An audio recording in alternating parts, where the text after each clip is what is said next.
You're listening to The Cherry Vine. Flawed, yet favored. Are you, like everyone else, living a not so perfect life?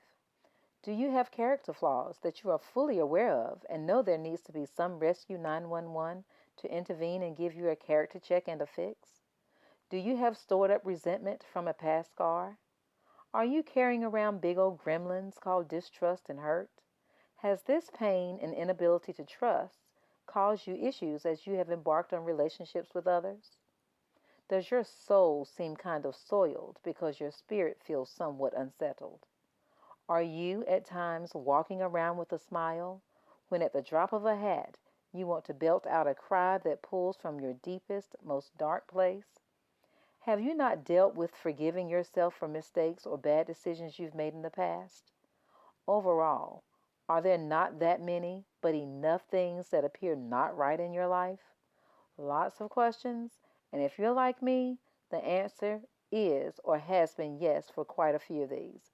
And in some cases, the answer has been yes for quite a long time. So many of us, well, all of us, exist on this earth in bodies that are not perfect and lives that are far from perfection. Society causes us to think or believe that both are possible, however, neither are. There is no perfect body and no perfect life. We are all flawed. That's an absolute. The perfect one, who created his children uniquely and divinely, knew this and expects us to be flawed beings. I believe, as I've been told, that this doesn't give us an excuse to live a raggedy life by any means. What it does provide is the acceptance and ownership that we are all works in progress. And with that ownership, it is our charge, our task, to be in the mode of living a better life every day. Waking up with the notion of not improving keeps us bound, keeps us with a spirit of toxins, emotions that turn into hazardous waste that serve no purpose other than to wreak havoc, to keep people in spiritual unrest, all to make 100% sure that we live unhappy lives. With those flaws, with turmoil sometimes rampant, the favor of God can still be upon you. Doesn't seem possible, does it? Well, it's true. I'm no preacher, minister, or theologian or anyone of that caliber, but there were flawed people in biblical times who had the favor of God. The person that comes to mind most often is David. He no doubt had issues, lots of them. However, because he was a man after God's own heart, he was favored by the Almighty. If you haven't already done so, read the story of David and Bathsheba. It will blow your mind. I was so intrigued by the story, which beautifully showcased David's flaws and his favor, I bought the DVD starring Gregory Peck and Susan Hayward.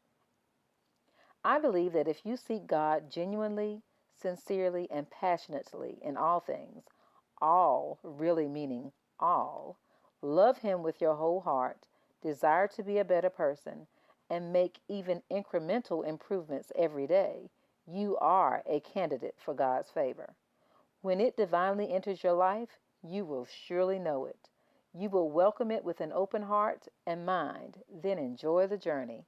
What you must never do is forget to give God the praise for the gift. Thank the Lord for being merciful enough to shower a flawed person with favor. If you humbly walk under this umbrella of love, the experience of favor will continue to pour out sweetly blessed, misty raindrops on your life. Be careful how you stroll through the heavenly showers, though, as favor is not promised, and we have to earn it in a way in which sometimes only God understands. Therefore, as Hebrews 12:2 speaks to staying in the practice of fixing our eyes on Jesus, the pioneer and perfecter of our faith, have peace in knowing that you, me, and countless others who believe in the awesome mercy of our Father can be put in the lineup to be flawed, yet favored. Peace and blessings.